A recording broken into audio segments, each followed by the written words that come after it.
carry on. Thank you, sir. Thank you, sir.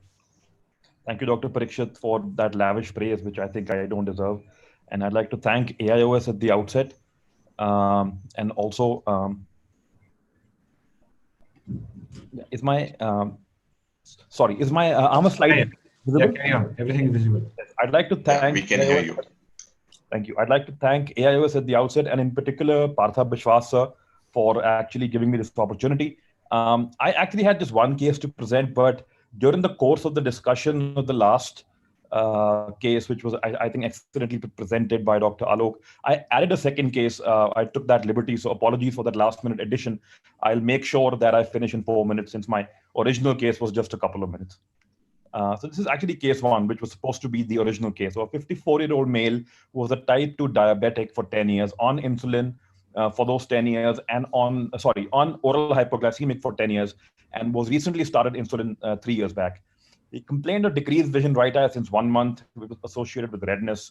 He had a history of amputation of 2 toes of his left foot 6 months prior.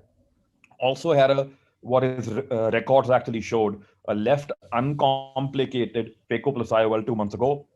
Also had 2 sittings of PRP as per the notes that this was done elsewhere, and had poor visual acuity gain, and also had pain since the last 15 days. There was no history of, chronic kidney disease, any cerebrovascular or coronary artery disease, no history of receiving intravitreal injections, and no history of lasers in the right eye. Now, I'm just going to be presenting photos after this. So at presentation, that's the right eye. So there was an acuity of 6 by 60, and the intraocular pressure was 26, and you can see these NVI there, along the pupillary margin, and there is some cataract. That's the view of the posterior segment. The patient had macular but extrafoveal preretinal hemorrhage. And that was the OCT, which showed that there was no edema. There was a localized posterior vitreous detachment. And, there was some blood in that kind of subhyaloid space. And you could see that blood there. That was a left eye at presentation, which had undergone cataract surgery with non-gratifying results. That was counting finger close to face. The IOP was 38, and lo and behold, you can see all of those, much more franker, if I can call them, new vessels at the pupillary margin. Also had florid NVA, as was alluded to in the last talk. I think, Gonio helps you with that. And they were all over the angle, and although the angle didn't seem zippered shut as it can do in like the last stage of NVG, that was the back of the eye of the left eye, and that was the ultrasound. So again, showed some vitreous hemorrhage. There was no PVD, or and there was like a flat FVP with no traction of the macula. That was the angio of the right eye, and I must admit here that I put this in for the sake of this presentation. I think if you have NVI in front, you don't need a you. I mean, it's not rocket science to diagnose that there is gross PDR at the back of the eye, but this is just for a visual impact. So the posterior pole looks fairly okay as far as the angio goes. There's a extramacular upper temporal NVE, but the temporal macula you can see is completely knocked off. And you would expect considerable amount of ischemia at the back of the eye for the patient to have those amount of NVIs in front, right? And this is just to show one of the new tools on the block. So if you don't want to do this, you can just do a wide field, non-dye based OCTA, which will show you similar things. Again, not a mandate, just for academic interest, and for this presentation will clearly show those capillary dropout areas and all of the other changes.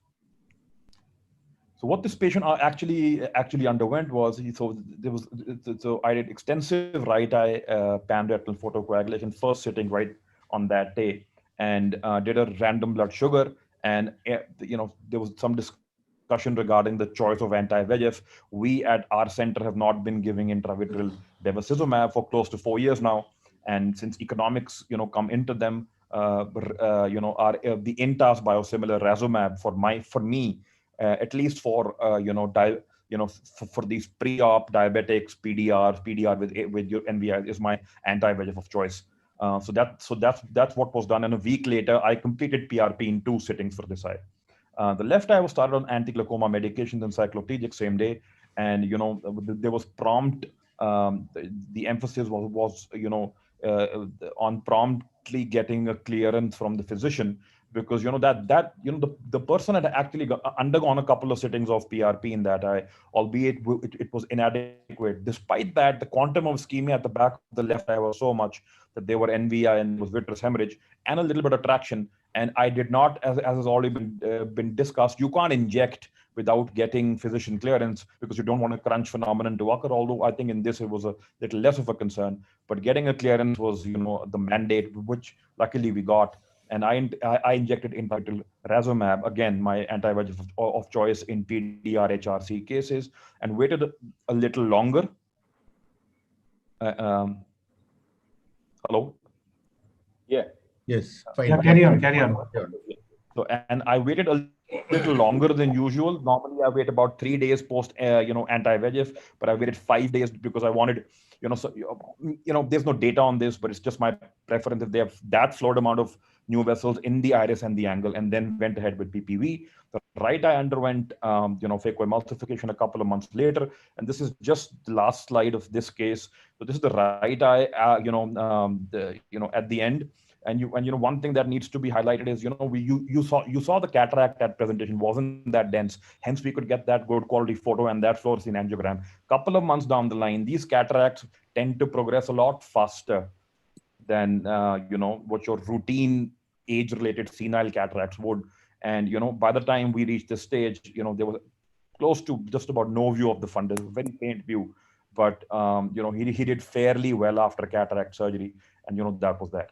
I'm just going to quickly go through the second case also, because I've taken, this was just, I put this in at the last moment. I had this for a long time, but I think the discussion in the last, as I had said, case actually made me do it. So this is a considerably older gentleman, 73-year-old, type 2 diabetic, 15 years, underwent a cataract surgery, and lo and behold, we talked about this, got a multifocal in the left eye 2 months back.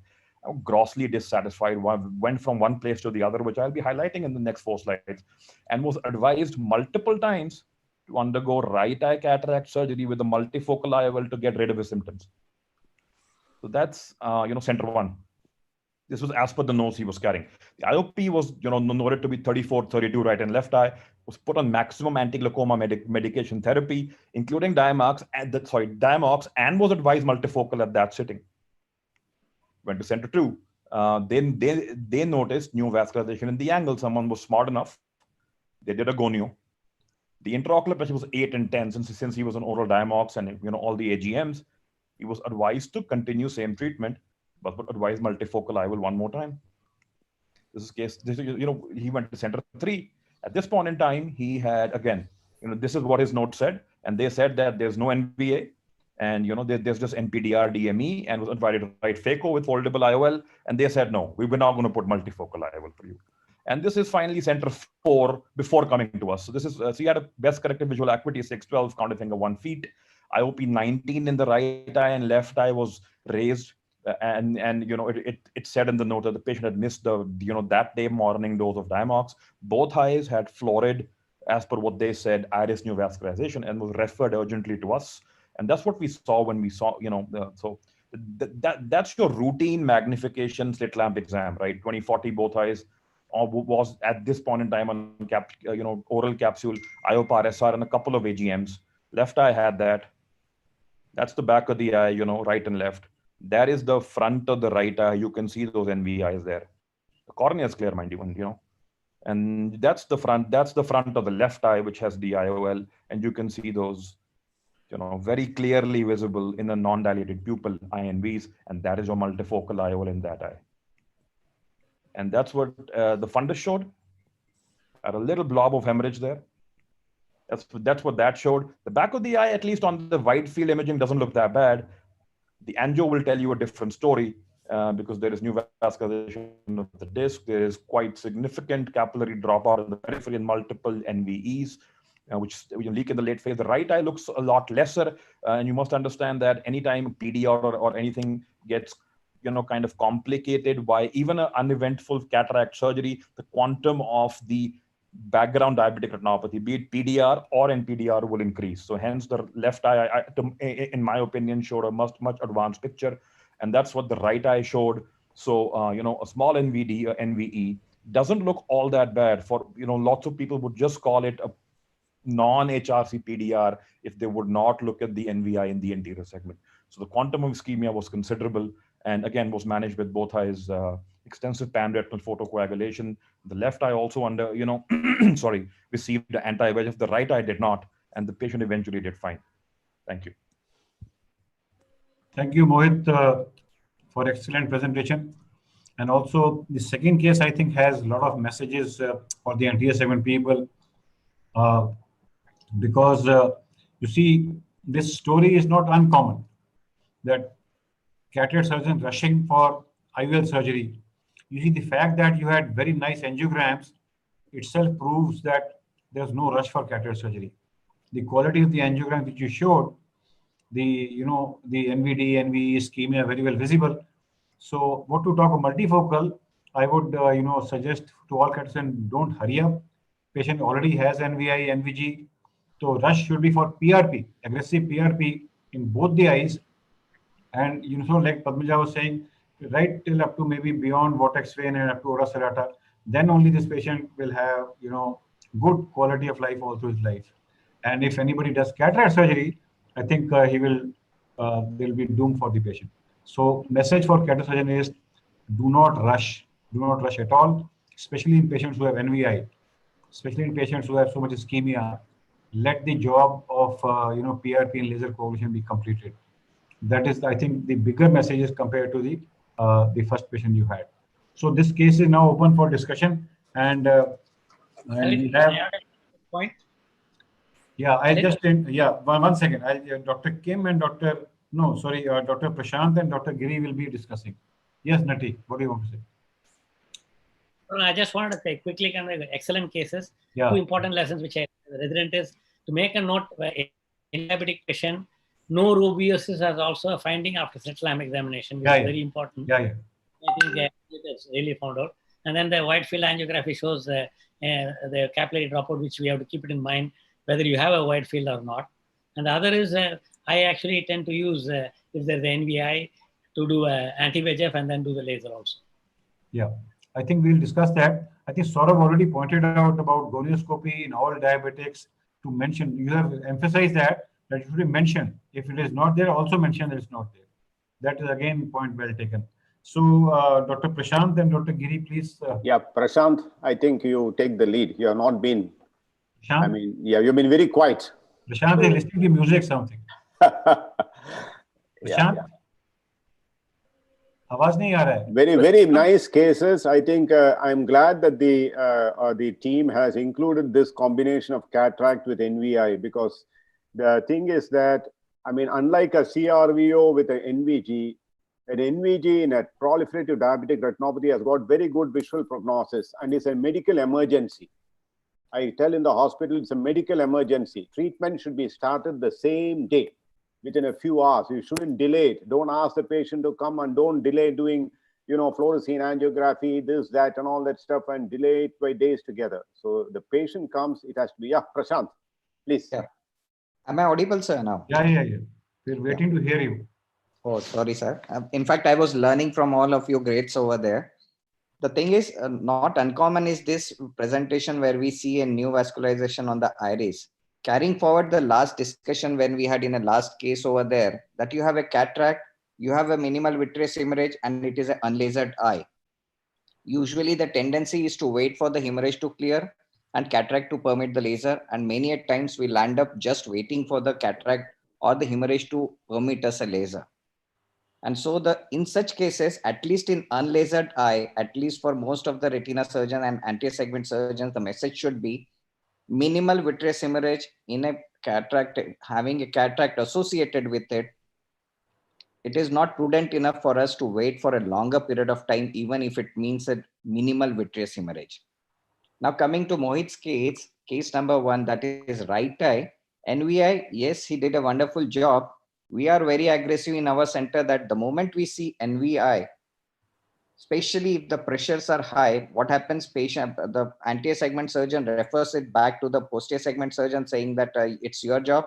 And the posterior segment surgeon keeps on saying the pressures are high, the media is not allowing me lasers. And that shuttling of the patient between the two departments lead to the loss of it. It's a medical emergency, as Dr. Girdhar has said, and it needs a joint treatment. In our place, our protocols are very set.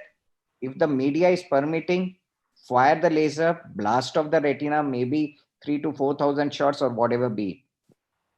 Even in a bad media with a high IOP, at our center, we do not do anterior retinal retinal cryopexy, basically because it adds further to the inflammation and leads to more, probably our belief is that it might contribute more to VEGF and anti-inflammatory factors.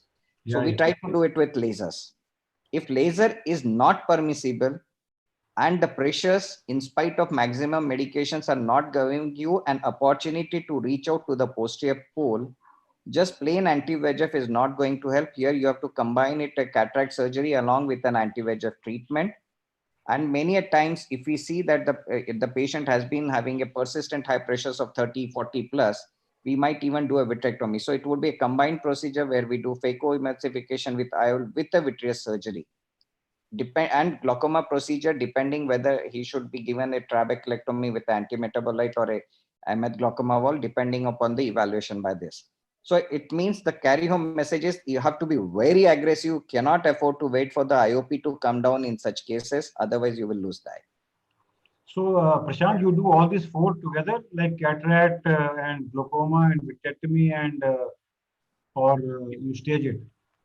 Yeah, like as I said, sir, if it is a patient of NVG, patient of yes. NVG, Yes, where laser is not possible, and yeah, if the pressures, if the angles are open, sir, and if the media is not allowing us, then we will do just a phaco surgery followed by on-table LIO, that is laser indirect ophthalmoscopy. Yeah. But if the media is not permitting us anything like this, we will scrape off the epithelium and do phacoemulsification. Means if the patient presents with a high IOP, like Mohit's other eye had, though it had undergone a cataract surgery, but if the pressures were persistently high and media is not letting us do plain LIO, we might not hesitate going inside that. Mohit, if a patient has NVI, should a cataract surgeon inject an anti-VEGF and then try to start the anti-glaucoma medication, refer to the retina surgeon, or just start the anti-glaucoma medication and refer to the retina surgeon? Since it is an emergency, can you give anti-VEGF and then refer? No, if you have got reasonably good knowledge of medical retina, etc., and if you're able to do good indirect, I don't think there is anything wrong in giving an anti-VEGF. Because if there is going to be a delay, suppose the patient is not going to reach the concerned doctor immediately, and there's going to be a delay, there's no harm in giving an anti-VEGF for the rubeotic changes, because the rubeotic changes regress within 48 hours after the anti-VEGF, and there is a dramatic effect as far as the disease is concerned, and the PRP can be given subsequently. I mean, there is no harm in doing it. But if you have a retina surgeon in the same place and the patient is going to reach the retina specialist within 24 hours or within a few hours, I think probably everything can be managed by the retina specialist rather than you doing something and the other person doing something together. So it may be better. Now, to add to what Prashant said, I think 1 or 2 points to what Prashant said. Number one is, if you see the cases of Mohit, very characteristically, the ischemia is more from the equator to the aura. Yeah. And that's a very important message. These are all patients who are having peripheral ischemia. Therefore, when we do the laser, invariably, we must reach that area. There's no use giving laser on the posterior pole. So the laser has to reach the ischemic retina. Therefore, you may have to combine your slit lamp indirect with some degree of laser indirect ophthalmoscope, as was explained by some of the surgeons. That's very important. Unless you do that, you don't reach the periphery. And that's why we used to do peripheral cryo earlier for NVG. But now with LIO, it's not necessary, number one. Number two is that if there is a cataract with the NVI in this particular case, fortunately, the cataract was not acting as an impediment to the management of the neovascular glaucoma in this particular case, which Mohit showed. But if the cataract is acting as an impediment for the management of NVG in the form of giving laser, etc., adequate laser, you do the anti-VEGF, give little laser, within a few days, do the cataract surgery and finish the treatment. Don't delay. Finish the treatment, because aggressive laser is what is a permanent treatment. Anti-VEGF gives you only temporary, effect. It's going to come back again. And regarding the intraocular pressure control, etc., developing of extensive synechiae, the need for vitrectomy is only when there is a vitreous hemorrhage. I don't think that we need to do a vitrectomy just for a rubeotic eye. The sort of cases which Mohit has shown, especially the right eye of the second patient. The left eye, of course, had a vitreous hemorrhage. It had a pre-retinal hemorrhage also. There was an indication for vitreous surgery. But otherwise, in a simple case of a PDR where there's only the ischemic retina with cataract and NVI, there is no need to do a vitreous surgery. They may need a glaucoma surgery, and glaucoma surgery can be combined with the cataract surgery. If there is after how many? Yeah. You would recommend a cataract or a trap or a combined? I mean, in the case of NVI. I mean, that's again a lot of, I mean, I don't know. I mean, that lot of things that come into this. Suppose you do the anti-VEGF injection and give some laser, and after a few days, the intraocular pressure has reduced. It's only 22, 23, or 24. It's a tolerable intraocular pressure. Probably only cataract surgery is enough. You don't need to do a combined cataract surgery with a glaucoma surgery. The question is, after how many days of this anti-VEGF or PRP, you can give it in 4-5 NVI days. regress, and then we can within 4 days, 4-5 days. In fact, last week we did one case in our center. We did it within a few days, 4-5 days after, because it just regresses. You can do a gonio and check it up on the slit lamp, and 90% if it would have regressed, you can go ahead and do a cataract surgery. Amit, rubiosis will go away in 24 to 48 hours. After that, you can plan. Because thrust should not be on cataract surgery. Thrust should, because cataract, if it is not too much, unless it is, white cataract. But by and large, if it's manageable to, even if LIO say, if you can put few spots also, 300, 400, that should be done beforehand. Rather than, you see, glaucoma is more important in such scenarios rather than cataract, because cataract is, generally not much. So therefore, I was going to ask Mohit, in the left eye of the first patient, you planned for vitrectomy after Razumab for 5 days, but what about pressures? You see, nothing was planned for.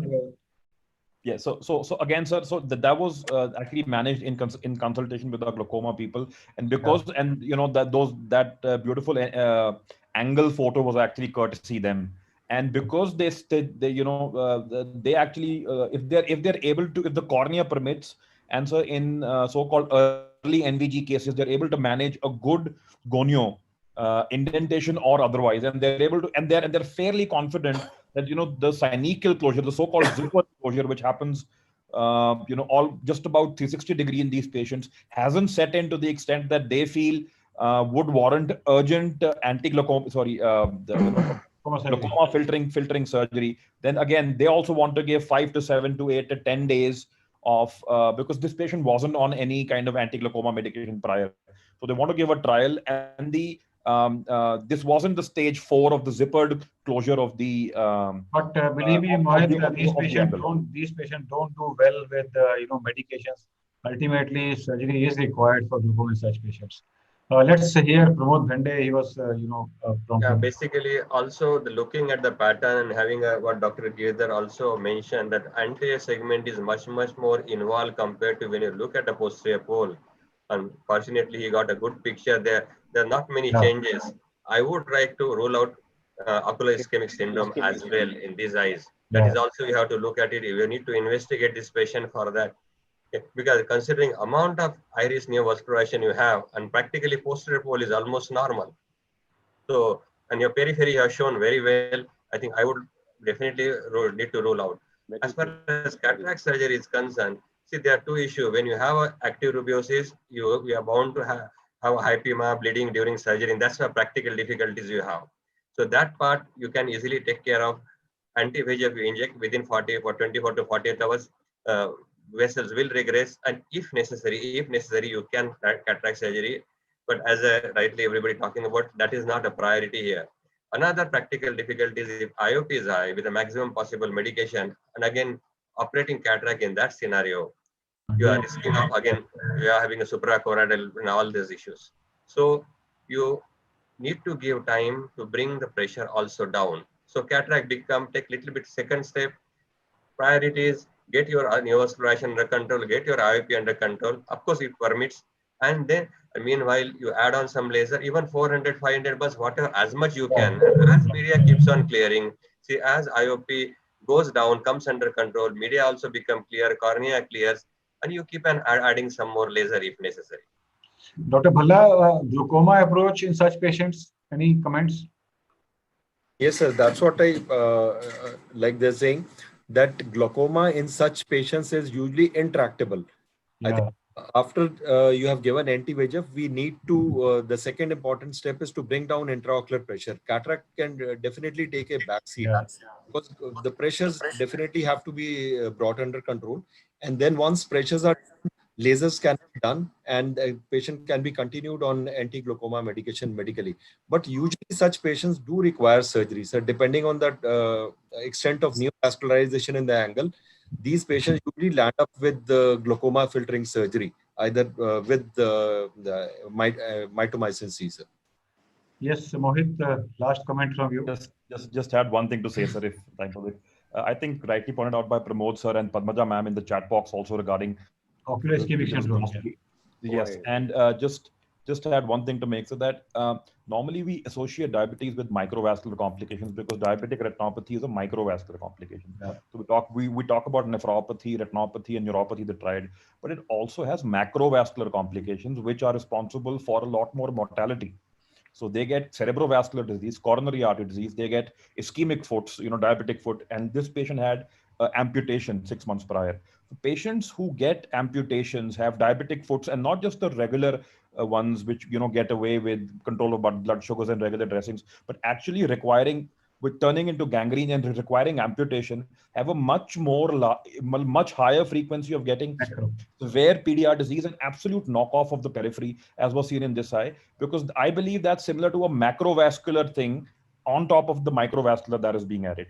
And just one other point, sir, I think someone just texted me on a personal number. They want to know about the panel's take on why not inject intracameral, since the NVI is in front. I didn't want to. I wanted to bring up this issue. I do wanted to bring up this issue. Yes, sir. So as someone just texted me, so either way is okay. See, either way is okay. Even if intravitreal have equally good effect, but you can see what happened. Why you don't want probably an anti-shake. Of course, his IOP is high. Cornea is steamy. Sometimes you are hesitant. But it's either way is okay. Doesn't matter. The turnover time in the anterior chamber is too fast. Amit, the problem is the results. If you inject the vitreous cavity, iris usually melts away. Plus, the reason I don't advocate anterior segment is because somehow the cornea becomes bad for the cataract surgeon. It does not clear away so fast. Rubeosis may go away. Rubeosis will go, but somehow there will be a layered kind of small heme somewhere. So that is the reason, or endothelium may get compromised. So that is the reason, believe me, if you inject in the vitreous cavity for 3.5 millimeter behind 4 meter, rubeosis will definitely melt away. So even when performing a trab in these patients, we do trab with MMC, but with intracameral anti-VEGF also added, the success of the trab increases in these patients. Yeah, that is agreeable. But believe me, at our center, but I don't know about other places, the results of shunt in NVG. Yeah, much better than the traditional trab. Therefore, I wanted Bhalla to comment on this, because yes, sir. We have had more than 15-20 patients of such situations where we have done shunts as a primary procedure. Believe me, all of them, as Giri was saying, have reasonably good vision maintained. So I think I need to add upon the I think place of injection. Hello. Yeah. I think regarding the site of injection of intravitreal for managing be it glaucoma or NVG or be it ischemia in the posterior pole, let us remember the primary focus of the disease is in the posterior pole.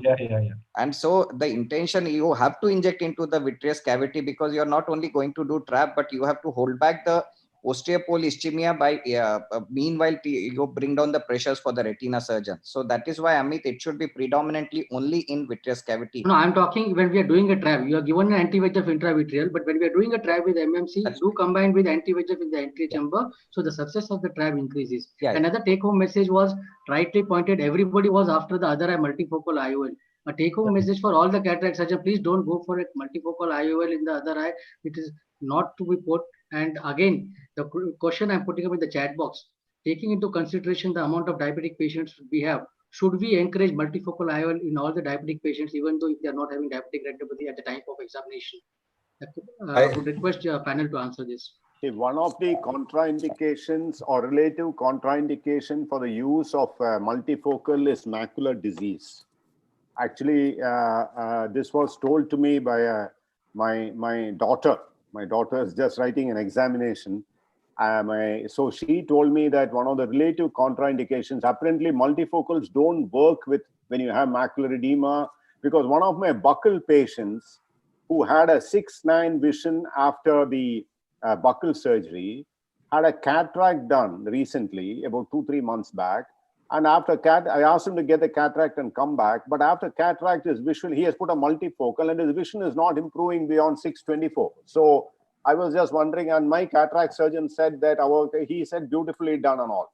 So, but unfortunately, the macula was not very good. My question is, diabetic patients, no diabetic retinopathy, taking into incidence the number of the incidence of diabetic retinopathy in the diabetic patients. Today, a diabetic patient presents to me with no diabetic retinopathy but a significant cataract. Should a cataract surgeon encourage him for a multifocal, or because he's diabetic in the future, he might develop diabetic retinopathy? So just encourage him for a monofocal. I would not. That's the reason I want the panel to stress on this, that we cataract surgeons should not emphasize on multifocal. Answer here? Yes, sir. Can I answer? There are two ways of looking at it. The act of cataract surgery, which induces the inflammation, generally worsens the retinopathy. So in fact, there are new way people are thinking. Even lens is reasonably clear, and if you do not have diabetic retinopathy at all, that is the best time. Do it of cataract surgery. Do conventional thing. Even if you want to put multifocal oil, go ahead that way, because you are done with that, and your patient period of 6 months, 1 year, 2 years, probably these eyes behave in a different way.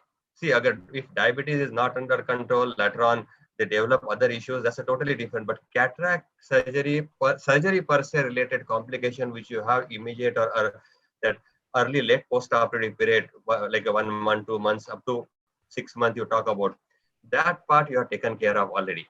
So probably I put it as a relative contraindication. Probably somebody wants to put, I won't blame the person. But when obviously you have macular edema, obviously diabetic retinopathy, if you are doing multifocal, I would say no.